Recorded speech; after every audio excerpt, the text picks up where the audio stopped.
Tonight's dinner is honey mustard pork with spinach and smashed white beans. The recipe calls for pork tenderloin in the oven. Well, you start it on the stove to sear it, and then you put it in the oven to finish. I am going to use pork chops because I have them in the freezer, and typically I find that pork chops are cheaper. So we're going to do pork chops, and I'm going to just do the stovetop because I don't feel like messing with the onion, with the oven right now. So stovetop pork chops. Instead of following the instructions that are here, we're going to do a high heat to sear for about 4 minutes per side. And then we're going to do a low heat to finish for about 2 minutes per side using a lid to create an oven effect.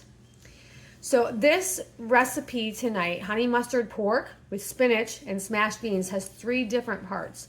There's the pork, then there's the spinach, and then there's the smashed white beans. So given that I've had a little bit of difficulty keeping up with things and doing them correctly this week, I'm going to try to set things up so that I don't totally screw this up again. So the pork is just some salt and pepper, and then we put it in the skillet like I mentioned, and I'm going to keep it in the skillet like I mentioned instead of going to the oven. So I'll have the pork in one pan on one part of the stovetop. I'm also going to have another pot on another burner for spinach, and that's just going to be wilted spinach, so oil, spinach, salt, wilt, and then transfer to a bowl and keep warm. And the third pot I'm going to have, I will probably use the same one as I did for the spinach. We're going to do the smashed white beans. So we're going to do some garlic, sage, and crushed red pepper, which I will probably skip the red pepper because I think my kids will eat the beans if they're not spicy. I may also just take a few out. And then beans, broth, and salt. And we're going to mash up the beans and then remove those from heat and cover. And then when everything's done, we let the pork rest. We add some honey mustard to a hot pan to make a sauce, and then we're going to serve it all together. Let's see how this goes. Okay, so remember, we're looking for that oil to have a nice sheen to it, and it does right now, so you should hear a good sizzle when I put this pork in. So I have my electric stove is set to between 5 and 6. So there's that little bit of a sizzle there, and we are going to start a 4-minute timer. You kind of let that sit so that it gets a nice sear on it.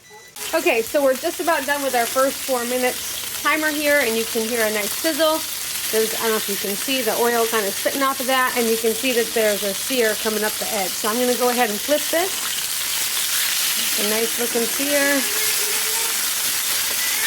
You obviously want to stand back so you don't get hit by that spitting stuff. And then we're going to do another 4 minutes. And then we'll turn the heat down and put a lid on and let it finish that way. And you want to check your temperature at the end to make sure it's done. We'll be going to this pork. I think it's 160.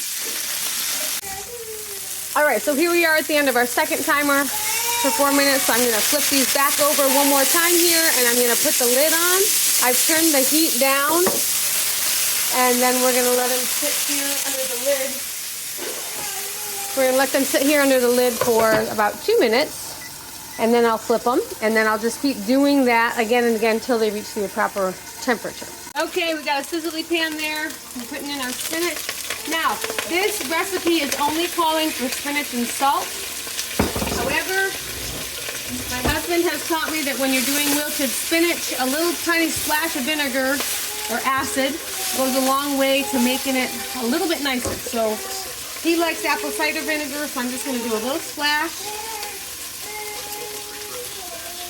of vinegar in that, just to make it, I think he talks about how it makes it not feel so like slimy and slippery.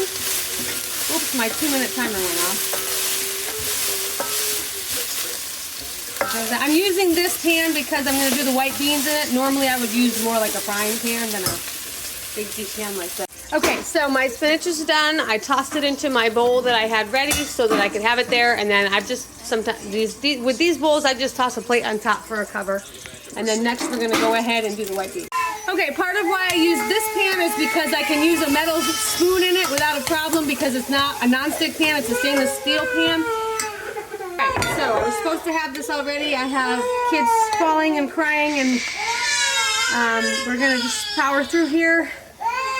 And now we're gonna figure it out. So there's my half cup of broth. And I believe I'm supposed to add a little more salt. I tend to be stingy with my salt, although I'm finding that I'm having a lot of difficulty with staying hydrated, and so I've actually started adding a little more salt because of that. We interrupt this program for a trip to the emergency room to check out a fall. So the good news is dinner was ready except for the honey mustard sauce. So my husband, who was home, thankfully stepped in to finish that, and hopefully then can just go ahead and serve dinner for everybody. And I'm curious to hear how it is.